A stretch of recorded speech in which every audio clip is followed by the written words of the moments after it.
अब आज वाली क्लास ऑनवर्ड स्टार्ट है पैराबोला। ये भी एक्चुअली एक बहुत मेजर हेडिंग का पार्ट है। तो जो मेजर हेडिंग हमने सुननी है that is conic sections.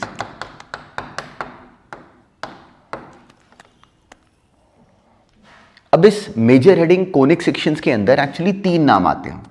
Parabola जो हमने देखा अभी, जो नेक्स्ट नाम सुनेंगे दैट वुड बी एलिप्स,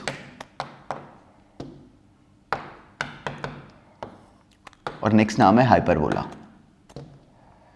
तो इस मेन हेडिंग कोनिक सेक्शंस के अंदर थ्री नेम है, तीन नाम आएंगे, पैराबोला, एलिप्स और हाइपरबोला। तो जो अभी हमने करना है शुरू दैट इज पैराबोला। तो पैराबोला नाम पे जाने से पहले जो ये मेन हेडिंग है कोनिक सेक्शंस, हमने इसका मतलब समझना है। तो अब ना बस क्लासेस के फ्लो को समझना। पहली रिक्वायरमेंट क्या है कि हमें बिल्कुल जो कोर बेसिक सिलेबस है वो समझ में आ जाए। तो पहला काम एग्जैक्टली वही है कि जो बिल्कुल बेसिक सिलेबस है उसी को डिस्कस करेंगे। और अगर हमें समझ में आ जाए तो आईआईटी मेंस तक पूरी तरह जो क्वेश्चन है वो बेसिक सिलेबस से ही ओरिएंटेड होते हैं पूरी तरह। आगे एडवांस में भी क्वेश्चन ऐसा नहीं कि मतलब इसमें से नहीं आने, क्या पता वो इसी बात पे क्वेश्चन डालें और लोग इसलिए नहीं कर पाते क्योंकि उनके बेसिक सही नहीं होते। तो इसलिए जो बताया जाए, जैसे बताया जाए, एग्जैक्टली वैसे फॉलो करना। तो पहले अब ये नाम कोनिक सेक्शंस होता क्या है वो देखते हैं। अब अगर हम लोग सर्कल रिकॉल करें तो हमें समझ में आता है कि सर्कल एक्चुअली एक ऐसा कर्व है, सर्कल एक्चुअली एक ऐसा कर्व है जिसके ऊपर के किसी पॉइंट का भी डिस्टेंस, जिसके ऊपर के किसी पॉइंट का भी डिस्टेंस एक फिक्स पॉइंट से हमेशा इक्वल है। तो हमें क्लियरिटी है कि ऐसा करने पे वो जो पॉइंट जो पाथ ट्रेस करता है दैट इज अ सर्कल। मतलब उस पॉइंट P का जो लोकस होता है that is a circle. Exactly वैसे ही जो कोनिक सेक्शन है वो समझना। ये सोचो कि कोई एक वेरिएबल पॉइंट है P, समझाने के लिए मान लो x, y, बिल्कुल एक वेरिएबल पॉइंट P है। डेफिनेशन पे चलते हैं वापस, हमें ऐसे समझ में आ जाएगा बहुत ईजिली। सोचो कि एक कोई वेरिएबल पॉइंट है P जो कि हमेशा ऐसे ट्रैवल करता है कि इस पॉइंट P का डिस्टेंस एक फिक्स पॉइंट F से, कोई फिक्स पॉइंट है F, इस फिक्स पॉइंट का नाम एक्चुअली होता है फोकस। कोई पॉइंट P ऐसे ट्रैवल कर रहा है कि उसका डिस्टेंस एक फिक्स पॉइंट F से और एक fix line L is equal to 0 से, कोई लाइन है L इज इक्वल टू 0, उसका एक फिक्स पॉइंट F से और एक लाइन L से। लाइन से पॉइंट का डिस्टेंस कैसा होता है? Perpendicular distance. तो जो PF डिस्टेंस है और जो PL डिस्टेंस है वो हमेशा कांस्टेंट हो। कोई पॉइंट P ऐसे ट्रैवल करेगा, उसके ऊपर ये कंडीशन लगी हुई है कि उसका डिस्टेंस एक फिक्स पॉइंट से और एक फिक्स लाइन से हमेशा एक कांस्टेंट रेशियो बेयर करेगा। तो ऐसा करने पे, इस कंडीशन को पूरा करते हुए, वो पॉइंट P जो अलग अलग लोकेशंस लेगा वो उस पॉइंट P का लोकस है। तो वो जो लोकस बनेगा that is actually a conic section. मतलब सिंपली जो ये पॉइंट जो अलग अलग पोजीशंस लेगा, अगर हम उन सबको ज्वाइन कर दें तो जो फिगर बनेगी that is a conic section. तो इसका मतलब बिल्कुल सिंपल सा logic, a point P travel such that, अब देखो इसी डेफिनेशन पे वापस आओ कि a point P which moves in such a manner that its distance from a fixed point S is that directly F bears a constant ratio to distance from a fixed line। जो PF और PL distance है वो हमेशा constant रहेगा। तो अब जो इसके बाद नया नाम इसके साथ ही अटैच्ड है वो ये कि वो जो कांस्टेंट है उसका एक क्लियर सा नाम है दैट इज E। जो E है हम ये कहते हैं, जो E है दैट इज स्ट्रेट फॉरवर्ड, जो कांस्टेंट है उसका एक फिक्स नाम होता है एसेंट्रिसिटी। तो PF जो P क्या था इसमें फोकस, जो line L is equal to 0 है, इसका भी एक फिक्स नाम है दैट इज डायरेक्ट्रिक्स। तो अब हमारे माइंड में ये पहली पिक्चर गई कि कोई पॉइंट P अगर ऐसे ट्रैवल करे कि उसका एक फिक्स पॉइंट F जो कि फोकस है, एक fix line L is equal to 0 जो कि डायरेक्ट्रिक्स है, PF अपॉन PL हमेशा कांस्टेंट हो। तो ऐसा करने पे वो पॉइंट P जो पाथ ट्रेस करेगा that is a conic section. और अब जो एसेंट्रिसिटी, अब सोचो कि अगर हम दो चीज़ों के बीच में रेशियो निकाल रहे हैं तो जो रेशियो बना इन this case this is E। तो अब जो ये एसेंट्रिसिटी का जो रेशियो E है, हमें समझ में आता है कि इसकी तीन सिचुएशंस बन सकती हैं। या तो ये फ्रैक्शन हो, तो अगर ये फ्रैक्शन है मतलब PF डिस्टेंस कम होगा, PL डिस्टेंस ज़्यादा होगा, पॉइंट का फोकस से डिस्टेंस कम होगा, लाइन से डिस्टेंस ज़्यादा होगा। तो ऐसा करने पे जो E बनेगा that would be a fraction.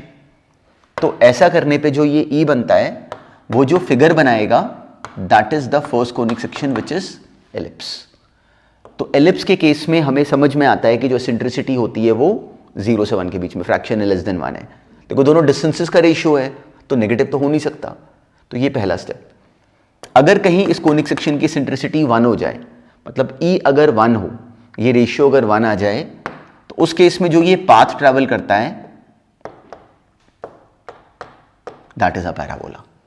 तो पैराबोला के ऊपर, इसका मतलब पैराबोला एक इंटरेस्टिंग कर्व है जिसके ऊपर कोई भी पॉइंट लो P, उसका डिस्टेंस F मतलब फोकस से और उसका डिस्टेंस L मतलब डायरेक्ट्रिक्स से, PF और PL हमेशा इक्वल होंगे। PF अपॉन PL इसमें कितना आ गया 1। ये सब हमारे काम की बातें हैं, पर हम लोग केवल अभी पहली बार सुन रहे हैं, इसलिए नया साउंड कर सकता है पर बहुत सिंपल है।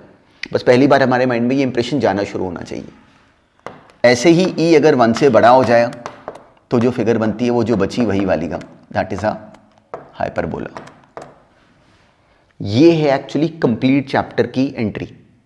तो हमें समझ में आता है कि कोनिक सेक्शन क्या होता है, कि एक पॉइंट ऐसे ट्रैवल कर रहा है कि उसका डिस्टेंस एक फिक्स पॉइंट से और एक फिक्स लाइन से हमेशा एक कांस्टेंट रेशियो ई बियर करता है।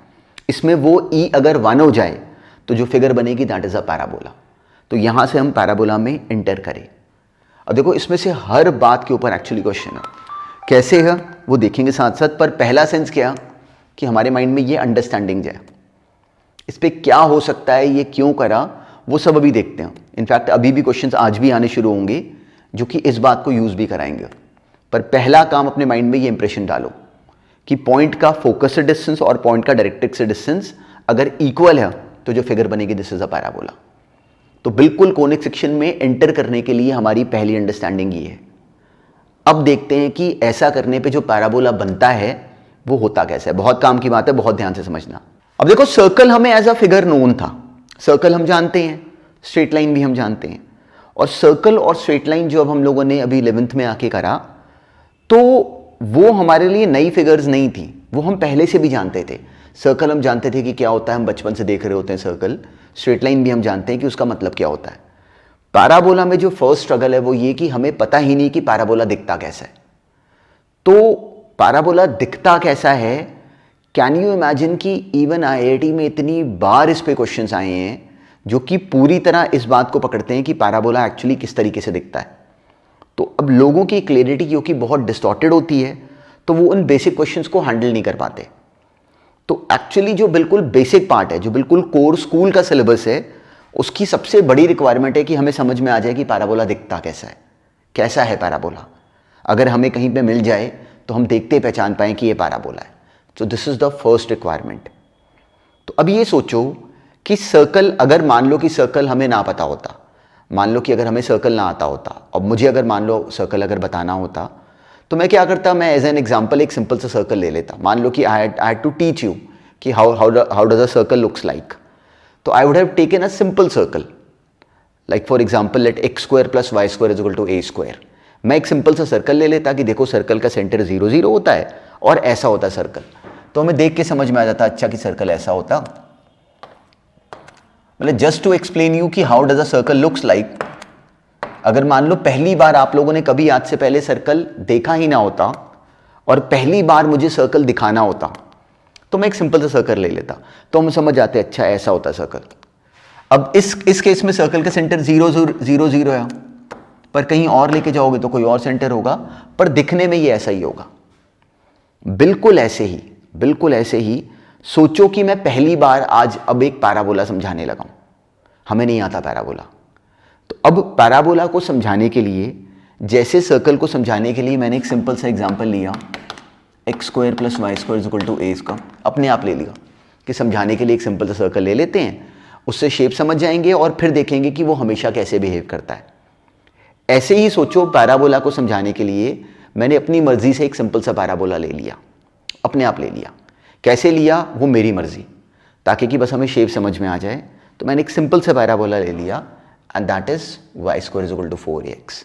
ये कैसे बना, क्यों बना, वो सब अभी हम छोड़ देते हैं। हम जैसे अब सोचो मैंने सर्कल की इक्वेशन ये ले ली होती, वैसे मैंने एक सिंपल सा पैराबोला ले लिया जस्ट टू अंडरस्टैंड कि how does a parabola looks like. तो इस पैराबोला को ड्रॉ करने पे जो पैराबोला की फिगर बनती है दिस इज दिस। बिल्कुल वर्ड बाय वर्ड समझना। जो पैराबोला की फिगर बनती है दैट इज जैसे बोलूंगा वैसे ही याद रखना। आज के बाद y square is equal to 4x parabola है।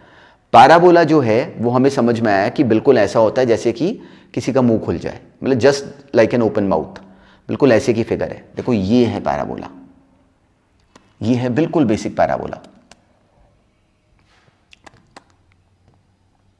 बिल्कुल वर्ड बाय वर्ड समझना और हमें सारी बात समझ में आ जाएगी। ये y एक्सिस, ये x एक्सिस, तो हमें समझ में आया कि पैराबोला ऐसा होता है। अब बिल्कुल जैसे बताऊंगा वैसे इसको, इस पॉइंट को नोटिस करना और ऐसे ही ध्यान में रखना। तो हमें क्लैरिटी है कि आज के बाद पैराबोला दिखता ऐसा है, ऐसा होता है पैराबोला। तो अब जो ये लाइन जो कि पैराबोला को सिमेट्रिकली डिवाइड कर रही है, इस लाइन को कहते हैं पैराबोला की एक्सिस। बिल्कुल वर्ड बाय वर्ड इसमें से हर वर्ड को देखते रहना, ये होती है पैराबोला की एक्सिस। जिस पॉइंट पे ये पैराबोला सिमेट्रिकली यहां पे टर्न ले रहा है, इस पॉइंट को कहते हैं इस पैराबोला का vertex. So this point is the vertex of the parabola. बिल्कुल हम लोग बिल्कुल साथ साथ शेप समझना है। जैसे सर्कल में हम लोगों ने समझा कि एक सेंटर होता है, एक रेडियस होता है, वैसे पैराबोला दिखता है ऐसा है आज के बाद।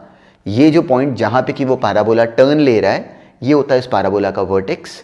जिस लाइन के अबाउट ये सिमेट्रिकली दो हिस्सों में डिवाइड हो रहा है, ये लाइन होती है इस पैराबोला का एक्सिस। अब अगर, और जैसे बताऊं वैसे ही ये वर्ड ध्यान में रखना, अगर वर्टेक्स से जिस साइड पैराबोला का माउथ ओपन हो रहा है, जिस साइड इस पैराबोला का सोचो मुंह खुल रहा है, अगर वर्टेक्स से अगर मैं एक्सिस के ऊपर अगर a डिस्टेंस ट्रैवल कर जाऊं, वर्टेक्स से अगर मैं एक्सिस के ऊपर a डिस्टेंस ट्रैवल कर जाऊं, तो जो पॉइंट आता है वो उस पैराबोला का फोकस है। अब देखो इस केस में वर्टेक्स कहां पे था, सिंपली ओरिजिन के ऊपर। तो जब मैं वर्टेक्स से a डिस्टेंस मैंने आगे ट्रैवल करा कहां पे, इस पैराबोला के खुले मुंह पे, एक्सिस के ऊपर मैंने a डिस्टेंस आगे ट्रैवल करा, तो जो पॉइंट आएगा वो इस पैराबोला का फोकस है। वैसे ही वर्टेक्स से बंद मुंह की साइड, मतलब the side in which the mouth is closed, मतलब दिस तरफ, अगर मैं इस पैराबोला के वर्टेक्स से बंद मुंह की तरफ एक्सिस पे a पीछे ट्रैवल कर जाऊं और एक लाइन बना दूं जो कि एक्सिस के परपेंडिकुलर है, तो वो होता है उस पैराबोला का डायरेक्ट्रिक्स। तो अब यहां से 0 0 से जब a पीछे जाओगे तो ये पॉइंट आएगा सिंपली -a,0। सिंपली हम लोग यहां पीछे ही तो ट्रैवल करें। अब this is a vertical line in this case, तो लाइन की इक्वेशन क्या हो जाएगी, x is equal to -a। तो ये है बिल्कुल बेसिक अंडरस्टैंडिंग। क्या सुना एक बार उसको रिकॉल करते हैं, और बहुत इंपॉर्टेंट है। हमने ये सुना कि पैराबोला ऐसा होता, ये उसका, अगर मैं ये लाइन बना दूंगा तो ये इस पैराबोला का एक्सिस होता है। कहीं भी पैराबोला आएगा हमें ये बात याद रखनी है। बच्चे गलती क्या करते हैं कि वो इन कोऑर्डिनेट्स को याद कर लेते हैं, इस वजह से इट्स अ शॉर्ट रूट कि हमारा क्वेश्चन एग्जाम में गलत हो जाए। तो हमने गलत नहीं करना, हमने समझना है कि इसके किसी भी क्वेश्चन को हैंडल कैसे करना है। तो हमें आज के बाद ये क्लैरिटी है कि पैराबोला दिखता है ऐसे। तो ये सोचो कि हमने एक वुडन पैराबोला, लकड़ी का एक पैराबोला बना लिया आज ही अपने हमारे माइंड में शेप बन गई। हमें क्लैरिटी है पैराबोला ऐसा होता है, और बिल्कुल याद रखना ये उसका एक्सिस, वर्टेक्स से उसके खुले मुंह की तरफ हमने a आगे जाना है एक्सिस पे। तो सिंपली हम लोग जब a आगे जाएंगे तो हमें क्लैरिटी है कि ये जो पॉइंट बनेगा दिस इज द फोकस। ऐसे ही वर्टेक्स से बंद मुंह की तरफ अगर a पीछे चले जाओ और एक लाइन बना लो जो कि एक्सिस के परपेंडिकुलर हो, तो दिस इज द डायरेक्ट्रिक्स, जो कि इस केस में क्योंकि ओरिजिन था इसलिए जो डायरेक्ट्रिक्स बना this is x is equal to -a। It wouldn't be always x is equal to -a, वो तो पैराबोला पर डिपेंड करेगा। पर हमारे माइंड में ये शेप सही बननी चाहिए कि हमेशा पैराबोला ऐसा होता है, ये एक्सिस होता है, ये उसका फोकस है, ये उसका डायरेक्ट्रिक्स है, a पीछे। अब बिल्कुल ऐसे ही एक वर्ड साथ में सुन लो कि अगर हम क्या करें कि फोकस से एक्सिस के परपेंडिकुलर एक लाइन बना दें, फोकस से अगर मैं एक्सिस के परपेंडिकुलर अगर एक लाइन बना दूं, तो जो लाइन इस केस में इस पैराबोला के लिए simple y square is equal to 4x के लिए, यहां पे अगर x कोऑर्डिनेट अब हमें दिखता है कि वर्टिकल लाइन है, तो जो ये पॉइंट बनेगा इस पॉइंट का भी जो x कोऑर्डिनेट होगा हमें विजिबल है कि वो भी a होगा, क्योंकि सिंपली हमने वर्टिकल लाइन बनाई। तो इस पॉइंट का x कोऑर्डिनेट अगर a है, यहां अगर हम फिल कर दें तो जो y कोऑर्डिनेट है वो आ जाता है 2 है, या फिर नीचे वाला -2 है। तो एक ऐसी chord, now this is a chord of this parabola, एक ऐसी कॉर्ड जो कि फोकस से पास करे और एक्सिस के परपेंडिकुलर है, ये जो हमने कॉर्ड बनाई इस कॉर्ड को कहते हैं इस पैराबोला का लेटस रेक्टम, लेटस रेक्टम। बस हमने पैराबोला में इतनी सी बातें याद रखनी शुरू करनी है। तो इस केस में सिंपली पैराबोला का लेटस रेक्टम क्या हो गया, ये। और लेटस रेक्टम कैसा होता है, फोकस से 2a एक साइड और 2a दूसरी साइड। तो अपने आप में हमें ये विजिबल है कि लेटस रेक्टम की जो लेंथ है, लेटस रेक्टम की जो लेंथ है, दिस इज 4a। ये इस पैराबोला की कंप्लीट स्टोरी है। हमारे माइंड में एग्जैक्टली ये पिक्चर बननी चाहिए कि हमने क्या सुना। तो जो सुना एक बार उसको रिकॉल करते हैं। हमें क्लियर है कि y square is equal to 4x जो पैराबोला है, इसने क्या करा कि हमें पैराबोला की शेप समझा दी। हमें क्लियरिटी है कि अब कभी कोई पैराबोला हमें ऐसा भी दे, मान लो कि मतलब इसके इसमें अभी डायरेक्टली ऐसा नहीं होगा, मान लो किसी ने पैराबोला ऐसा दे दिया जिसका एक्सिस जो है वो कैसा भी है, कहीं भी अब की बार बिल्कुल y square is equal to 4x जैसा सिंपल पैराबोला नहीं है, पर शेप तो यही रहेगी। तो हमें क्लियरिटी है कि ये उसका वर्टेक्स है, ये उसका वर्टेक्स है। यहाँ से इस तरफ अगर हम a आगे जाते हैं तो ये उसका फोकस है एक्सिस के ऊपर। यहाँ से a पीछे आते हो और पर्पेंडिकुलर लाइन बना देते हो तो ये इसका डायरेक्ट्रिक्स है। ऐसे देखना है, मतलब हमें इस इक्वेशन के थ्रू जो हमें आना चाहिए वो पैराबोला की शेप है। जो गलती से बच्चे याद कर लेते हैं वो ये वाले कोऑर्डिनेट्स हैं, याद रखना ये बात। ये कोऑर्डिनेट्स हमें याद हैं, पर एक्चुअली हमें क्लियरिटी है कि ये कोऑर्डिनेट्स तभी वैलिड हैं जब पैराबोला ये है, और पैराबोला ये वाला बिल्कुल ही नेग्लिजिबल केसेस में होगा। तो हमें जो आना चाहिए वो ये कि पैराबोला ऐसा दिखता है, वर्टेक्स a आगे जाओ तो फोकस a पीछे जाओ डायरेक्ट्रिक्स, अब फोकस से 2a एक साइड जाओ 2a दूसरी साइड जाओ तो end points of latus rectum. तो इस पॉइंट से अगर 2a इस तरफ जाएं और 2a इस तरफ जाएं तो these would be the points of end points of the latus rectum. So this is the understanding which is required for actually any question. जितने भी क्वेश्चन अभी बिल्कुल बेसिक क्वेश्चंस करेंगे, पर जितने भी क्वेश्चंस IIT एडवांस तक अगर कहीं भी आए हैं और वो पैराबोला की फिगर पे बेस्ड हैं तो ये है लॉजिक। लोगों को ये समझ नहीं आता, तो हमने इस बात को बिल्कुल ध्यान में रखना है। हमारे क्वेश्चंस गलत नहीं होंगे, हम देखेंगे भी, अल्टीमेटली डिस्कस भी करेंगे सारे क्वेश्चंस, पर बिल्कुल वर्ड बाय वर्ड इस फिगर को पकड़ना। तो हमारी अंडरस्टैंडिंग ये है। तो अभी ये y square is equal to 4x parabola का एक एग्जाम्पल लेके इसी बात को डील करते हैं। मान लो किसी ने पैराबोला दे दिया y square is equal to 12x, y square is equal to 12x। अच्छा, अब एक नाम याद रखना, जो हमने एग्जाम्पल लिया अभी y square is equal to 4ax, ये एग्जाम्पल एक्चुअली रिप्रेजेंट करता है एक राइट हैंडेड पैराबोला। ये वर्ड याद रखना, राइट हैंडेड पैराबोला। देखो ये पैराबोला जो है सिंपली राइट हैंडेड है, तो ये जो पैराबोला है इसको कहते हैं एक राइट हैंडेड पैराबोला। एक तरीके से क्लियर है कि हमें दिखता है कि अगर ऐसे देखो तो ये राइट साइड पे इसका जो फेस है वो ओपन हो रहा है, तो this is a right handed parabola. तो इस राइट हैंडेड पैराबोला का वर्टेक्स कहाँ पे होता है, 0 0, ये simply a0 and so on. तो अब अगर मान लो किसी ने हमें ये दे दिया y square is equal to 12x, तो we are able to compare, ये देके हमें कहा कि इस पैराबोला के ऊपर के सारे जो नोन पॉइंट्स है वो मार्क कर दो, मतलब इसका vertex, focus, end points of latus rectum और डायरेक्ट्रिक्स। तो अब हमें क्लियरिटी है कि इसको डील कैसे करते हो। तो चलो पहला काम क्या करो कि अभी हमने ये सारी थ्योरी सुनी, अब इस पैराबोला के सारे पॉइंट जरा अपने आप मार्क करो। अब ये करो कंप्लीट। अब देखो y square equal to 12x में हमें क्लियरिटी थी कि जो 4a लिखा हुआ है वो 12 है, मतलब a कितना आ गया इसके लिए 3।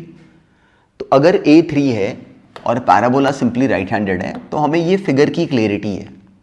अब इसका वर्टेक्स कहाँ पे है, इस केस में 0 0। वर्टेक्स से खुले मुंह पे हमने a आगे जाना है एक्सिस के ऊपर, बिल्कुल ऐसे सोचना है और ऐसे ही अपने आप को डायरेक्टली ऐसे ही मेंटली भी अपने आप ऐसे बोलना शुरू करना। यहाँ से हमने a आगे ट्रैवल करा तो ये पॉइंट कितना आ गया, सिंपली a आगे जाके 3,0। यहाँ से 2a एक साइड जो कि वर्टिकल हो गया तो दिस इज 3,6, 2a नीचे तो this is 3,-6। So these are the end points of the latus rectum. अब यहाँ से हम लोग a पीछे आ गया तो ये आ गया -3,0 और हमने लाइन बना दी which is x is equal to -3। ये है इस पैराबोला का directrix. So this is the most basic understanding. ये लाइन वर्टिकल है, बिल्कुल नीचे एक्चुअली पॉइंट। तो this is the most basic understanding जहां से हमने काम शुरू करना है। अब इस पे और क्या होता है वो सब बहुत सिंपल है, पर जो अभी सुना ये सारे काम का बिल्कुल जो बेसिक जो जड़ है, दिस इज दिस। अब इससे और क्या होता है वो अभी देखते हैं। अब सारा काम सिंपल लगेगा, पर बिल्कुल अपने माइंड में पिक्चर ऐसी बनानी, this is the first most important thing. अब ये देखते हैं, बिल्कुल सिंपल था। पहला इंपॉर्टेंट काम क्या था कि हमें स्क्वायर कंप्लीशन की क्लैरिटी है। वाई स्क्वायर माइनस 8y इस टर्म्स को तो उस तरफ ले जाएंगे, तो हमें क्लैरिटी है कि अगर ये a स्क्वायर है तो ये 2ab है, बिल्कुल ऐसे देखना होता है। तो 2b कितना आ गया 8, वहां से b कितना आ गया 4। तो स्क्वायर कंप्लीट करने के लिए हमने 4 का स्क्वायर 16 ऐड करा और 16 सबट्रैक्ट करा। तो सिंपली y माइनस 4 का होल स्क्वायर करके वो उस तरफ आ जाएगा x माइनस 3, ये बन गई एक्सप्रेशन। तो अब ये हमारा स्टैंडर्ड फॉर्मेट तो कन्वर्ट हो गया। देखो एग्जैक्टली यही डिजाइन चाहिए। y माइनस के का whole square is equal to 4a into x minus h. तो इस केस में 4a कितना आया 1, तो वहां से a कितना आ गया 1/4। यहां से हमारा काम स्टार्ट हुआ। पैराबोला का फॉर्मेट कैसा बना, right handed. y minus k का whole square 4a x minus h. तो this is a straightforward right handed parabola. इसका वर्टेक्स कहां पे आया 3,4 पे। अब यहां से हमें क्लैरिटी है कि हमने इसके खुले मुंह पे हमने ट्रैवल करना है a, and a in this case is 1/4। तो जब हम हॉरिजॉन्टली 1/4 आगे जाएंगे तो ये कोऑर्डिनेट में चेंज किस में आएगा, x कोऑर्डिनेट में। तो this would become 3 + 1/4, that is 3 + 1/4, और y कोऑर्डिनेट विल रिमेन 4। ये आ गया simply 13/4, this is the focus. अब अगर हमें एंड पॉइंट्स ऑफ लेटर सेक्टम चाहिए तो यहां से 2a ऊपर और 2a नीचे। 2a कितना हो गया 1/2। तो यहां से जब हम 2a ऊपर ट्रैवल करेंगे तो इस पॉइंट की जो अभी एग्जिस्टिंग हाइट है वो 4 है, y कोऑर्डिनेट 4 है। तो y कोऑर्डिनेट सिंपली हाफ कम हो जाएगा, ऊपर जाने पे बढ़ जाएगा और नीचे जाने पे कम हो जाएगा। तो ये बन गया 3 + 4.5 that is 9/2 and 3 - 4.5 that is 7/2। ये बने इसके दो coordinates and points of letter सेक्टम। अब यहां से हमने पीछे ट्रैवल करा कितना, सिंपली a। तो 3,4 से हमने x कोऑर्डिनेट को कम करा, वहाँ आ गया 2.5। तो ये लाइन बनी x is equal to 5/2। Vertical line बनी इसलिए x is equal to constant. ये है इसका डायरेक्ट्रिक्स और ये है इस क्वेश्चन का कंप्लीट सॉल्यूशन। तो इस केस में अच्छा हमने a पीछे ट्रैवल करना था, a इन दिस केस 1/4, हम लोग 2a कर रहे ट्रैवल। तो सिंपली 3 - 1/4 दैट इज 11/4, ये बना। तो जो डायरेक्ट्रिक्स की इक्वेशन बनी this is x is equal to 11/4। हमने ऐसे देखना है इस क्वेश्चन को, कैसे भी करा गया हो हमारा विजन एग्जैक्टली ऐसे का होना चाहिए। तो डायरेक्ट्रिक्स जो बना वो ये लाइन नहीं, यहाँ कहीं मार्क कर लो, ये बन गया x इज इक्वल टू 11/4। तो अब इसी काम को कर सकने का जो बिल्कुल हम लोग स्कूल में अगर हमें वो कहेंगे कि इसी बात को हम लोग स्टेप वाइज करें तो हम ऐसे करेंगे। सिंपली शिफ्टिंग ऑफ ओरिजिन करके x - 3 का नाम रखा capital X, this is complete objective के लिए। y - 4 बन गया कैपिटल Y। करते ही इस इक्वेशन को हमने ये कन्वर्ट कर लिया। उसके बाद हम लोग ट्रैवल कराना जानते थे, वो करा के कोऑर्डिनेट्स एग्जैक्टली वही बन गए जो हमारे अदरवाइज है। 13/4, 4 डायरेक्ट्रिक्स आ गया x इज इक्वल टू 11/4 और लेटर सेक्टम हम पहले ही निकाल चुके थे कि 1 है। उसके एंड पॉइंट्स भी ऑब्टेन करने की हमें समझ थी। अब इन क्वेश्चंस में कई बार बच्चों के लिए जो ये स्क्वायर कंप्लीशन का प्रोसेस है वही बहुत हर्टिंग होता है, वो उस प्रोसेस में फंस जाते हैं। तो नेक्स्ट क्वेश्चन भी एग्जैक्टली इसी अंडरस्टैंडिंग के ऊपर है। अगर इसमें कोई भी पॉइंट अगर गलत भी मार्क करा तो अब नेक्स्ट क्वेश्चन में स्क्वायर कंप्लीशन भी राइट करना और एंड तक सॉल्व करना। अब ये कर दो एग्जैक्टली पिछले क्वेश्चन वाली अंडरस्टैंडिंग के ऊपर ही अब ये भी था। अब की बार देखो हमें पैराबोला का वर्टेक्स गिवन था और डायरेक्ट्रिक्स गिवन था। डायरेक्ट्रिक्स को नोटिस करो, x is equal to y - 1, मतलब डायरेक्ट्रिक्स वाज नॉट हॉरिजॉन्टल और वर्टिकल। तो पैराबोला जो है वो उन 4 स्टैंडर्ड फॉर्मेट्स का तो नहीं है जो कि हम जानते हैं। तो अब इस पैराबोला की इक्वेशन को बनाने के लिए हमें 1 सेकंड में क्लियर है कि कहाँ लेके जाएंगे, फोकस पे और डायरेक्ट्रिक्स पे। Distance of focus, distance of directrix equate करके फिर बनाएंगे पैराबोला। तो अब वर्टेक्स हमें गिवन था, डायरेक्ट्रिक्स गिवन था, फोकस नहीं गिवन था। पर फोकस होता कहाँ पे है, हमें क्लैरिटी है कि अगर ये पैराबोला है, वर्टेक्स नोन है, डायरेक्ट्रिक्स नोन है, अब हमने फोकस निकालना था। फोकस निकालना था तो अब कैसे निकालें फोकस, तो it was very straight forward, यही काम था एक्चुअली। अब की बार हमें अगर डायरेक्ट्रिक्स की इक्वेशन के मैंने x is equal to y minus one, तो डायरेक्ट्रिक्स का स्लोप हमें विजिबल था कि 1 है, तो इस लाइन का स्लोप कितना होगा -1। तो जो एक्सिस है उसका स्लोप बना -1 और वो पास कर रही है वर्टेक्स से। तो क्या हमें विजिबल है कि एक्सिस की इक्वेशन आ गई, x plus y is a constant, x plus y is equal to 3 बन गया। तो एक्सिस क्या बन गया, simply x plus y is equal to 3। अगर हम इस एक्सिस को और इस डायरेक्ट्रिक्स को सॉल्व कर लें तो हमें क्लैरिटी है कि ये पॉइंट आ जाता, हमें क्लैरिटी है कि ये पॉइंट तो आ जाता। सिंपली हमने एक्सिस को डायरेक्ट्रिक्स को सॉल्व करा तो सिंपली वो पॉइंट आ गया 1,2। तो सिंपली ये पॉइंट कितना आ गया 1,2। वर्टेक्स हमें क्या गिवन है 2,1। तो फोकस अगर मान लो x, y है तो हमें विजिबल है कि x, y और 1,2 का जो मिड पॉइंट है वो ये 2,1 है। तो x प्लस 1/2 बराबर हो गया 2 के, y प्लस 2/2 बराबर हो गया 1 के। वहाँ से हमें फोकस मिल गया। ये था इस क्वेश्चन में करने वाला मेन टास्क। और यही सारा सेंस एग्जैक्टली अगर IIT तक अगर पैराबोला की फिगर पे क्वेश्चन आएगा, हमें यही अंडरस्टैंडिंग चाहिए, इसको नहीं छोड़ना। फोकस नोन है, डायरेक्ट्रिक्स नोन है, तो आ गई इक्वेशन ऑफ पैराबोला। कैसे, distance from focus is equal to distance from directrix. Simply हमने डिस्टेंस इक्वेट करे, इसकी स्क्वायरिंग करी, ऐसे भी लिख दो तो भी करेक्ट है, एक्सपैंड कर दिया बहुत अच्छा है। पर काम की बात ये है कि ये लॉजिक हमारे माइंड में बिल्कुल सही बिल्ड होना शुरू हो जाए। This is important. अब नेक्स्ट देखते हैं। एग्जैक्टली सेम अंडरस्टैंडिंग के ऊपर अब देखो ये क्वेश्चन था, बहुत सिंपल ऑब्जेक्टिव क्वेश्चन था, बस हमारी अंडरस्टैंडिंग सही बननी चाहिए। हमें कहा गया कि प्रूव दैट कहा गया, ऑब्जेक्टिव में क्या होगा कि फाइंड द इक्वेशन। पर हमारी समझ अगर करेक्ट है तो फिर क्वेश्चन में कहीं कुछ नहीं जाता। हमें क्या दिया गया कि जो वर्टेक्स है वो सिंपली ओरिजिन से एट अ डिस्टेंस a और जो फोकस है वो at a distance a dash है। तो सिंपली ये a है और ये a डैश है, सिंपली ये a है और ये a डैश है। हमने सिंपली अज्यूम कर लिया कि a और ये a डैश। तो पैराबोला बेसिक कैसा बना, सिंपल सा राइट हैंडेड पैराबोला। तो अब इसका वर्टेक्स कहाँ पे, a,0 पे, और पैराबोला कैसा है राइट हैंडेड। तो हमें क्लैरिटी है कि राइट हैंडेड पैराबोला की इक्वेशन कैसे बनाते हैं, y माइनस 0 का होल स्क्वायर मतलब y square is equal to 4 times of a। अब a क्या होता है वही सारी कहानी थी और वहीं पे एक बच्चा गलत कर जाता है। क्वेश्चन जो a होता है वो रिकॉल करो, वो वर्टेक्स और फोकस के बीच का डिस्टेंस होता है। तो इस केस में वो जो a जो यहाँ पे डिफाइंड है हमारी नॉर्मल टर्म्स में, क्या हमें विजिबल है कि वो इस क्वेश्चन में a डैश माइनस a हो गया। So this was the a that was required for this question. वो क्या बना a dash minus a, focus और वर्टेक्स के बीच का डिस्टेंस।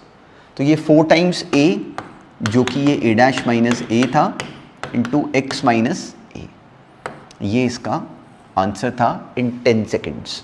पर सोचना एग्जैक्टली ऐसे था। जब ये सेंस बना फिर ये क्वेश्चन एक्चुअली बेकार था, पर बस हम लोग का सेंस ये होना चाहिए था। अगर इसी को लेफ्ट हैंडेड लेके भी बनाओ, जैसे अब एक बच्चे को डाउट आता है कि क्या पता a जो हो वो छोटा हो, a जो हो वो बड़ा हो, a डैश छोटा हो, अगर वो लेके भी बनाओ तो भी एग्जैक्टली सेम इक्वेशन बनती। उस केस में सिंपली ये टर्म नेगेटिव हो जाती और पैराबोला लेफ्ट हैंडेड बन जाता। तो उस वजह से कंफ्यूज ना होना, सेंस इज इंपॉर्टेंट। देखो कितना सिंपल क्वेश्चन था, पर हमने करा कैसे 100% फिगर से। अच्छा, अब इसी क्वेश्चन के साथ एक थ्योरी का पार्ट है वो समझते हैं, उसको नेक्स्ट क्वेश्चन में अप्लाई करेंगे। इसके बाद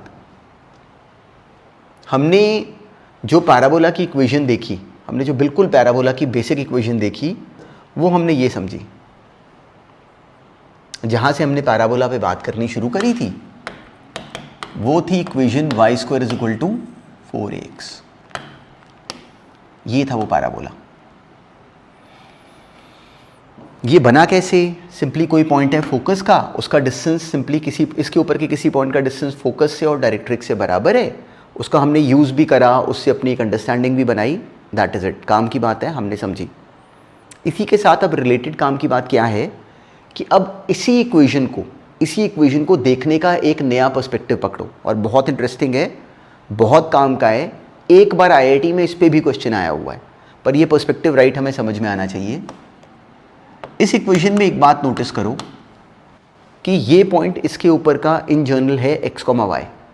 ये पॉइंट x, y। x क्या होता है, ये डिस्टेंस, y क्या होता है, ये हाइट। तो ये जो हाइट है y, क्या हमें समझ में आता है कि वो इस पॉइंट का इसके एक्सिस से आने वाला डिस्टेंस है। तो जो y है वो इस पैराबोला के ऊपर के किसी पॉइंट का इस पैराबोला के एक्सिस से आने वाला डिस्टेंस है। मतलब y एक्चुअली क्या है, distance from the axis. y क्या है, ये हाइट, और ये हाइट क्या है, एक्सिस से डिस्टेंस, केवल ये हाइट। तो क्या हम पढ़ सकते हैं कि ये लिखा हुआ है डिस्टेंस फ्रॉम एक्सिस का square, y square is distance from axis का स्क्वायर, बराबर है 4a। 4a क्या होता है, latus rectum, LR latus rectum, into x। x क्या है, इसी पॉइंट का distance from tangent at the vertex. ये लाइन कौन सी लाइन है, tangent at the vertex, is equal to latus rectum into distance from tangent at the vertex.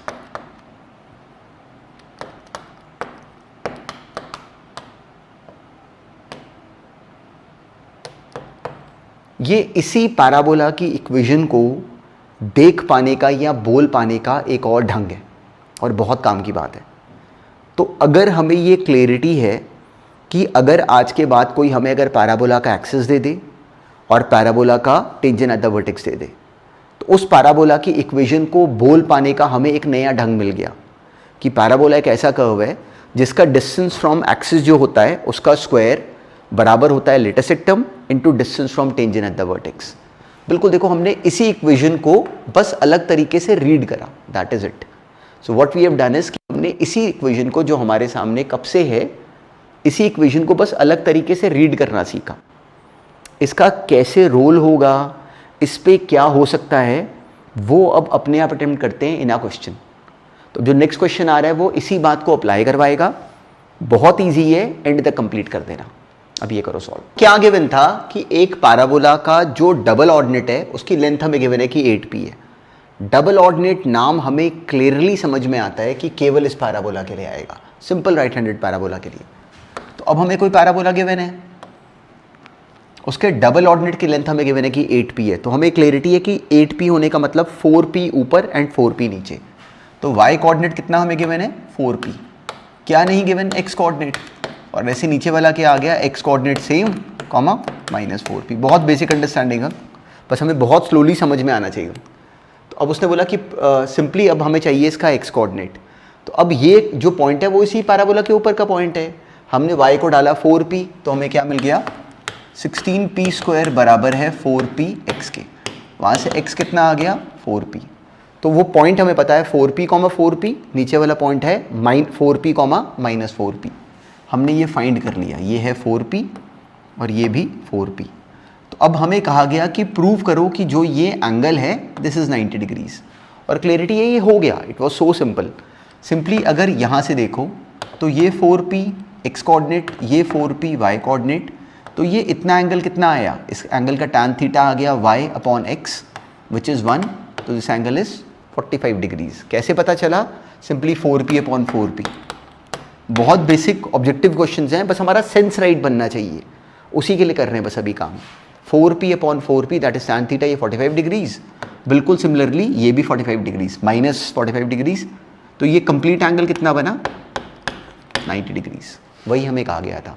या directly देखो, इसका स्लोप m1 1, इसका स्लोप m2 -1, m1 m2 -1, तो बीच में एंगल कितना आ गया, 90 डिग्रीज। कैसे भी बोल लेते, बस हमारा सेंस राइट बनना चाहिए। अब नेक्स्ट देखते हैं। अब देखो, आज वाली क्लास तक अब हमने क्या करा कि एक बेसिक सेंस पूरी तरह क्रिएट कर लिया कि करना क्या पैराबोला में, जो बेसिक सेंस है। तो अब बिल्कुल for the school syllabus this is the understanding. तो हमें ये बिल्कुल परफेक्शन में आना चाहिए just for the school syllabus. इसके बाद की सारी जो जर्नी है वो डायरेक्टली स्कूल के सिलेबस में नहीं है, पर सारा जो उसके बाद का काम है it is again very simple, पर वो सारा कॉम्पिटिशन का है। तो जो अभी तक काम करा ये हमें आना चाहिए। इस पे भी बहुत सारे क्वेश्चंस कंपटीशन में आए हुए हैं, तो वो इतनी फिगर की अंडरस्टैंडिंग बन जाने के बाद हो जाते हैं।